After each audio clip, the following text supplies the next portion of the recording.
أما بعد فأعوذ بالله من الشيطان الرجيم بسم الله الرحمن الرحيم لو أنزلنا هذا القرآن على جبل لرأيته خاشعا متصدعا من خشية الله آمنت بالله صدق الله العظيم إن الله وملائكته يصلون على النبي يا أيها الذين آمنوا صلوا عليه وسلموا تسليما الصلاة والسلام عليك يا سيدي يا رسول الله وعلى آلك وأصحابك يا حبيب الله الصلاة والسلام عليك يا سيدي يا رسول الله وعلى آلك وأصحابك يا رحمة للعالمين الحمد لله تعالی رب ذوالجلال کے فضل اور اس کی توفیق سے آج ہمیں تکمیل قرآن کی سعادت تقسیم ہو رہی ہے۔ خالق کائنات جل مجدہ ہم سب کے قلوب و اذہان کو قرآن کریم کے انوار سے منور فرمائے اور قرآن کریم کو قبر و حشر میں ہمارے لیے نور بنائے اور شفیع بنائے اور اس کی شفاعت رب ذوالجلال ہمارے حق میں قبول فرمائے۔ قرآن کریم ہمارے محبوب صلی اللہ علیہ وسلم کا وہ زندہ اور تابندہ معجزہ ہے کہ جو آج 1400 سال گزر جانے کے بعد بھی اپنی اصلی حالت کے اندر موجود ہے۔ سابقہ انبیاء کرام علیہ السلام کے معجزات ہی تھے، لیکن وہ چونکہ ان کی نبوت محدود تھی اس لیے وہ معجزات بھی محدود تھے، اور ہمارے محبوب صلی اللہ علیہ وسلم کی نبوت چونکہ دائمی ہے، قیامت تک رہنے والی ہے، اس لیے خالق کائنات جل مجدہ نے ہمارے محبوب صلی اللہ علیہ وسلم کو جو معجزہ عطا فرمایا وہ بھی قیامت تک باقی رہنے والا ہے، اور یہ اس کا نور ہے، یہ اس کا فیضان ہے کہ جس کی وجہ سے ہمارے محبوب صلی اللہ علیہ وسلم نے یہ فرمایا تھا کہ یہ جو معجزہ ہے میرا قرآن کریم، اس کا فیضان اتنا ہوگا کہ میری امت کی تعداد اتنی زیادہ ہو جائے گی، میدان محشر میں ٹوٹل 120 صفحے ہوں گی انسانوں کی۔ حضرت آدم علیہ السلام سے لے کے ہمارے آقا مولا جناب محمد مصطفیٰ صلی اللہ علیہ وسلم تک جتنے بھی لوگ آئے ہیں ان کی ٹوٹل 120 صفحے ہوں گی، اور حضور نبی کریم صلی اللہ علیہ وسلم نے فرمایا ان 120 صفحوں میں سے 80 صفحے صرف میری امت کی ہوں گی۔ تو قیامت تک یہ حضور نبی کریم صلی اللہ علیہ وسلم کا یہ جو معجزہ ہے یہ اپنا فیضان عطا کرتا رہے گا، اپنا نور عطا کرتا رہے گا، اور یاد رکھیے ہمیشہ ہمیں عظمت قرآن بیان کرتے ہوئے صاحب قرآن کی عظمت کو نہیں بھولنا چاہیے۔ سبحان اللہ۔ اس لیے کہ یہ قرآن ہمیں ملا ہے نبی کریم صلی اللہ علیہ وسلم کے سینہ اقدس کی برکت سے، سبحان اللہ۔ ورنہ خود قرآن فرماتا ہے لو انزلنا هذا القرآن على جبل لرأيته خاشعا متصدعا من خشية الله۔ اس کلام الہی کے اندر اتنی ہیبت ہے، اتنا رعب ہے، اگر ہم اس قرآن کو مضبوط پہاڑوں کے اوپر نازل کر دیتے، پہاڑ اس کا رعب اور اس کی ہیبت کو برداشت نہ کر سکتے اور ریزہ ریزہ ہو جاتے۔ یہ کمال ہے ہمارے محبوب صلی اللہ علیہ وسلم کے سینہ اقدس کا کہ وہ سینہ اقدس جو پہاڑوں سے زیادہ طاقتور ہے، کہ پہاڑ برداشت نہ کر سکتے، لیکن اس نزول قرآن کو ہمارے محبوب صلی اللہ علیہ وسلم کے سینہ اقدس نے برداشت کیا۔ اور کیسے برداشت کیا؟ کیسے برداشت کیا؟ اگر براہ راست ہمارے اوپر یہ کلام الہی اترتا، ہم کبھی بھی اس کو برداشت نہ کر سکتے۔ انسانوں کے پتے پانی پانی ہو جاتے، جگر پھٹ جاتے، دل بن جاتے، انسان اس کو برداشت نہ کر سکتا۔ آپ کہیں گے اس کی دلیل کیا ہے؟ دیکھیے قوم موسیٰ نے کہا تھا، اے موسیٰ تم اللہ تعالیٰ سے باتیں کرتے ہو، ہم تمہارے اوپر کیسے یقین کریں؟ تم کہتے ہو میں اللہ سے کلام کرتا ہوں۔ فقالوا ارنا اللہ جہرۃ، ہمیں بھی اللہ تعالیٰ دکھاؤ، ہم بھی براہ راست اللہ کو دیکھنا چاہتے ہیں، ہم دیکھیں گے تو مانیں گے۔ موسیٰ علیہ السلام نے بڑا سمجھایا، وہ قوم کہاں باز آنے والی تھی؟ کائنات کی سب سے شرارتی قوم یہودی، کہتے نہیں مانیں گے، کھلم کھلا ہمیں اللہ کو دکھاؤ پھر تمہیں مانیں گے۔ موسیٰ علیہ السلام نے اللہ کے حضور عرض کی، فرمایا پیارے موسیٰ یہ نہیں دیکھ سکتے۔ کہا اللہ مانتے نہیں تو؟ فرمایا نہیں مانتے تو لے کے کوہ طور پہ آ جاؤ۔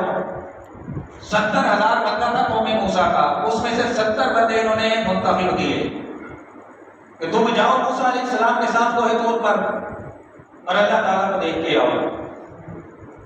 چنانچہ موسیٰ علیہ السلام ان 70 بندوں کو لے کے آگے کوہ طور پر، تو جب اللہ تبارک و تعالیٰ نے ایک تجلی ڈالی کوہ طور کے اوپر، فلما تجلی ربہ للجبل جعلہ دکا وخر موسیٰ صاعقا، ایک تجلی بڑی کوہ طور کے اوپر، کوہ طور بھی جھک گیا، موسیٰ علیہ السلام بے ہوش ہو کر گر پڑے، وہ 70 کے 70 مر گئے۔ درمیان میں سے پیغمبر کا راستہ اور وسیلہ نکالنا چاہا کہ ہم براہ راست اللہ کو دیکھنا چاہتے ہیں۔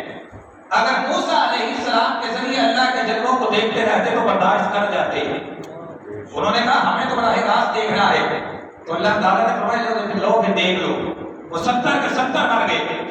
تو موسیٰ علیہ السلام بے ہوش ہوئے، جب ہوش میں آئے تو عرض کی مولا یہ تو مارے گئے ہیں، میں تم کو کیا جواب دوں گا؟ تو فرمایا موسیٰ کیا چاہتے ہو؟ عرض کی اللہ جن کو دوبارہ زندہ کر دے، تو رب ذوالجلال نے ان کو دوبارہ زندہ کیا۔ اس کا تفصیلی واقعہ قرآن حکیم کے اندر موجود ہے۔ تو بہرحال میں بتانا یہ چاہتا ہوں کہ براہ راست ہم اللہ تبارک و تعالیٰ سے فیض نہیں لے سکتے تھے، براہ راست اس کے کلام کو برداشت کرنے کی صلاحیت ہمارے اندر نہیں تھی۔ یہ کلام تو اتنا پرہیبت ہے، اتنا پررعب ہے کہ اگر پہاڑوں پر آتا تو پہاڑ اپنی تمام تر سختی کے باوجود ریزہ ریزہ ہو جاتے۔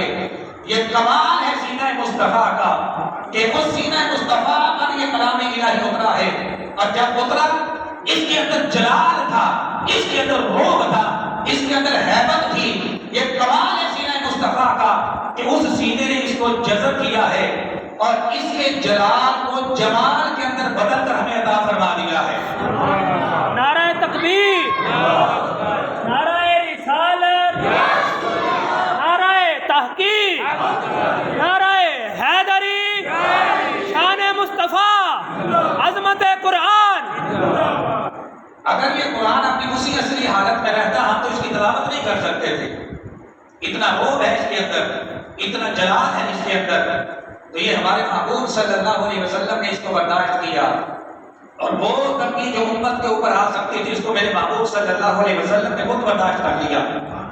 آپ حدیث کو پڑھ کے دیکھیں، جب نزول وحی ہوتی تھی، قرآن کریم کی آیات کا جب نزول ہو رہا ہوتا تھا، اما عائشہ صدیقہ رضی اللہ تعالیٰ عنہ فرماتی ہے اگر سخت سردی کا موسم ہوتا تو ہمارے محبوب صلی اللہ علیہ وسلم کو پسینہ آ جاتا تھا۔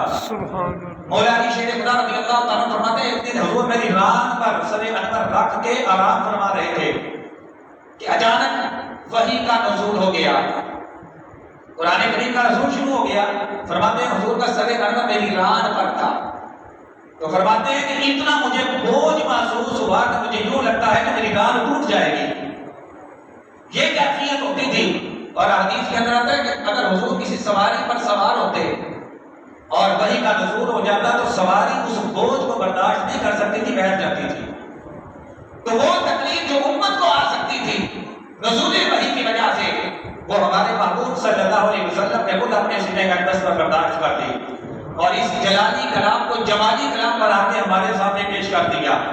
اور اس کے اندر پھر اللہ تبارک و تعالیٰ نے ہمارے لیے اتنی برکتیں رکھ دی کہ وَنُنَزِّلُ مِنَ الْقُرْآنِ مَا هُوَ شِفَاءٌ وَرَحْمَةٌ لِّلْمُؤْمِنِينَ، کہ ہم نے اس قرآن کو نازل کیا تو اس میں مومنوں کے لیے شفا بھی ہے اور مومنوں کے لیے رحمت بھی ہے۔ تو لہٰذا یہ قرآن حکیم ہمارے لیے ایک ضابطۂ حیات ہے، ہمارے لیے ایک دستور حیات ہے، بلکہ یوں کہیے کہ یہ تو ہمارے لیے آب حیات ہے۔ اگر آپ دنیا کے اندر اس کے ساتھ تعلق برقرار رکھیں گے تو حضور نبی کریم صلی اللہ علیہ وسلم کا فرمان ہے ان اللہ یرفع بہذا الکتاب اقواما، اللہ تبارک و تعالیٰ اس قرآن کے ذریعے اقوام کو عزت عطا فرمائے گا۔ یعنی اگر بحیثیت قوم کو اس کتاب کے ساتھ جڑ جائے اللہ اس قوم کو عزت عطا کر دے گا، اور بحیثیت فرد اگر اس کے ساتھ جڑ جائے گا انفرادی طور پر تو خالق کائنات جل جلالہ اسے بھی دنیا کے اندر بھی عزت عطا فرمائے گا، آخرت کے اندر بھی عزت عطا فرمائے گا۔